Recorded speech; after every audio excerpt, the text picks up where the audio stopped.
This will be a basic introduction to the Zero on the AR-15 rifle. Now you may or may not be familiar with what the Zero actually is, or that in the AR-15 community there is some debate as to the best Zero for the rifle, so this will be some basic information for future discussion.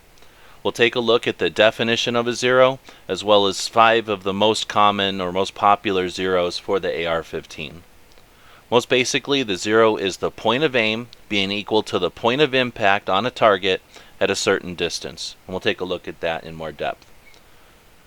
5 of the most common Zeros are the 25-yard, the 50-yard, the 100, 200, and 300 meter Zero. Now I'll take just a moment to mention that in this video, this basic overview, yards and meters are very similar, so we're going to use them interchangeably in this discussion. So for a 25-yard Zero, we're going to aim at the X in the dead center of that bullseye, and we're going to adjust our sights until our point of impact is exactly the same as our point of aim.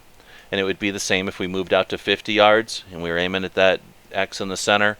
We would adjust our sights, and that would be our 50-yard Zero, our 100, our 200, etc. Now, it may seem pretty basic, but let's take a look at how a bullet travels when it leaves a barrel. We're all familiar with a garden hose. If we hold that garden hose horizontal with the ground, we're not going to get much distance from that flow of water. However, if we angle the hose up just a little bit, we're going to get a little bit more distance, and at some point we're going to find the perfect combination or the perfect angle where we get the most distance from that flow of water. And it's basically the same with the bullet. As it leaves the firearm, it's got a certain amount of energy, and it's going to be under the effect of gravity as soon as it leaves the barrel. So it's going to be fighting with gravity for a while. At some point it loses that fight, and then it'll drop down to the ground. So thinking about that basic concept, that theory, let's take it out to the range. So we've got our firearm over here, downrange at 300 meters. We have our silhouette target set up. Now our firearm has a barrel, and it has a front and a rear sight. So when we take aim on that target, we're looking down a straight path. But we know that the barrel is going, or the bullet is going to travel at a curved path. So getting that point of impact to be the same as that point of aim at that distance would be our 300 meter Zero, or 200, 100, 50, 25, and so forth.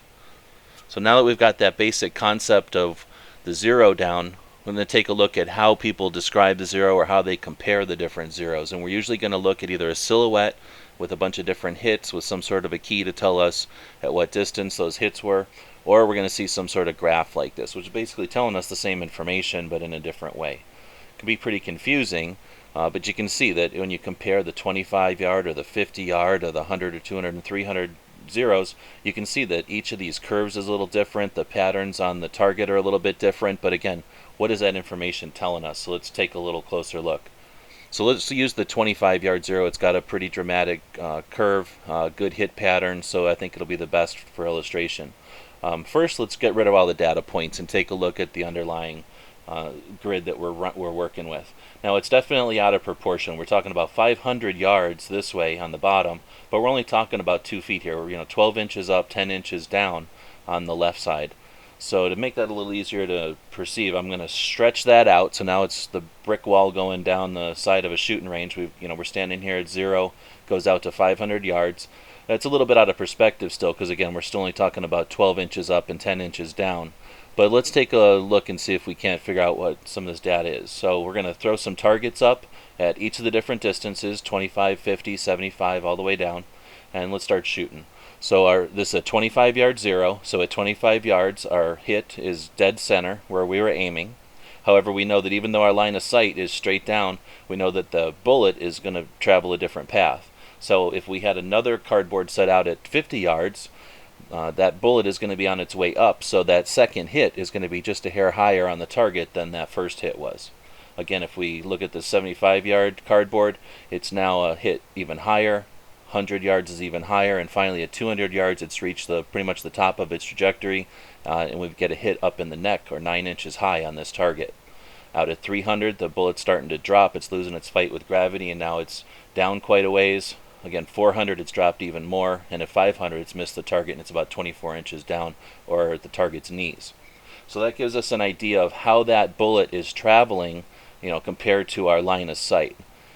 Now that's going to be different on this 25-yard zero than it would be on a 50, 100, or any of these other zeros. So now let's see if we can't figure out how those graphs are showing us this. So again, we've got that same situation of the piece of cardboard at each of the different distances. We can see how that relates to the hit pattern here. But now let's just draw a line between each of those points. Oops. So we're going to go from 25 to 50 to 75 to 100, and you can see how that line is connecting all those hits. Now let's get rid of the targets, and I think you see where we're going. That's what this graph is basically showing us, that first hit at 25 yards was dead center, that next hit at 50 yards was just a little bit higher, and so forth.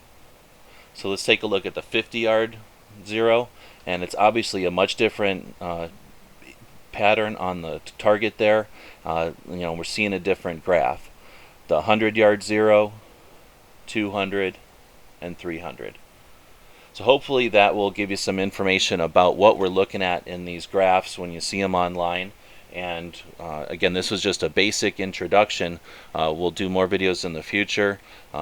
We can have a discussion now about these different zeros, and we're going to post this information in a PDF on our AR15 sites. We encourage you to check out our websites. That's where we post all the information that we create like this.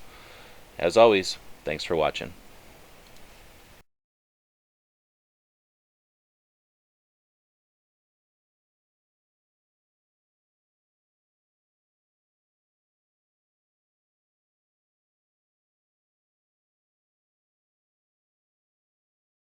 The guys and gals of gunwebsites.com encourage you to take a CCW class every year, practice at least once a month, and carry every day. Thanks for watching gunwebsites.com.